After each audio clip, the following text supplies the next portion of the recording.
திருப்பத்தூர் மாவட்டம் ஆம்பூர் அருகே தோல் பொருட்களை ஏற்றி கொண்டு வந்த லாரி கட்டுப்பாட்டை இழந்து எதிரே வந்த அரசு பேருந்தின் மீது மோதிய நிலையில் சிறிது தூரம் இழுத்துச் செல்லப்பட்டு தொழிற்சாலை சுவரின் மீது மோதி நின்றது.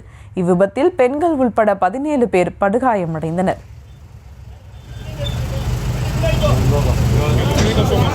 கூடுதல் விவரங்களோடு இணைகிறார் செய்தியாளர் நாகராஜ். வணக்கம் நாகராஜ், விவரங்கள். ஆம்பூர் அருகே இன்று காலை அரசு பேருந்தும் தொழிற்சாலை செல்லும் அரசு பேருந்தும் மற்றும் லாரி பேர் மோதியதில் 17 பெண்கள் உட்பட மருத்துவமனை அனுமதி.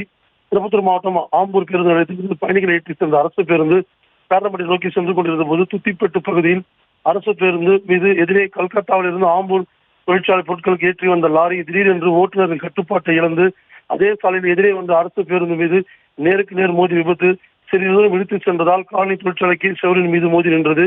இந்த விபத்தில் அரசு பேருந்து ஓட்டுநர் மற்றும் அரசு பேருந்தில் பயணம் செய்த காலனி தொழிற்சாலை பெண்கள் தொழிலாளர்கள் மற்றும் லாரி ஓட்டுநர் உட்பட 17 பேர் படுகாயமடைந்த நிலையில் உடனடியாக அங்கிருந்தவரை பொதுமக்கள் விபத்தில் சிக்கியவர்களை மீட்டு சிகிச்சைக்காக ஆம்பூர் அரசு மருத்துவமனைக்கு அனுப்பி வைத்தனர். அதனைத் தொடர்ந்து அரசு பேருந்தில் ஓட்டுநர் மற்றும் பெண்கள் தொழிலாளர்கள் மருத்துவர்கள் மேல் சிகிச்சைக்காக வேலூர் அரசு மருத்துவக் கல்லூரி மருத்துவமனைக்கு அனுப்பி வைத்தனர். அதைத் தொடர்ந்து உமராபாத் காவல்துறையினர் இவ்விபத்தை குறித்து வழக்கு பதிவு செய்து விபத்தில் சிக்கிய அரசு பேருந்து மற்றும் லாரியை JCB இயந்திரம் மூலமாக சாலையில் இருந்து அப்புறப்படுத்தி போக்குவரத்தை சீர் செய்தனர். மேலும் விபத்து ஏற்பட்ட இடத்தில் ஆம்பூர் சட்டமன்ற உறுப்பினர் வில்வநாதன் மற்றும் திருப்பத்தூர் மாவட்ட காவல் கண்காணிப்பாளர் ஷெரியா குப்தா, வாணியம்பாடி வருவாய் கோட்டாட்சியர் அமிதா பேகம் ஆகியோர் நேரில் ஆய்வு செய்து வருகின்றனர்.